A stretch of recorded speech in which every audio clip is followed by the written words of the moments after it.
சிவன் சொத்து குலநாசம் என்று சொல்வதை கேட்டிருக்கிறேன். இதன் பொருள் விளக்கம்.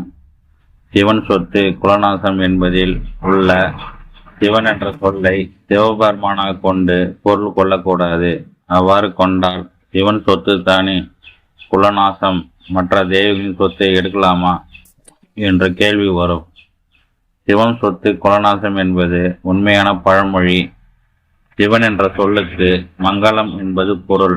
அதன்படி மங்கள காரணமான பொருட்களை திருடாதே, அதை குலநாசம் செய்துவிடும் என்பதே அந்த பழமொழியின் பொருள்.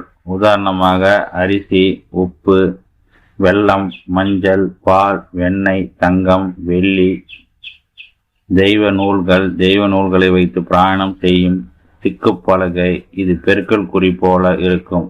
உட்காரும் ஆசனம், பலகை, முகம் பார்க்கும் கண்ணாடி முதலானவை மங்கள பொருட்கள் ஆகும். இதுதான் இது உண்மையான விளக்கம்.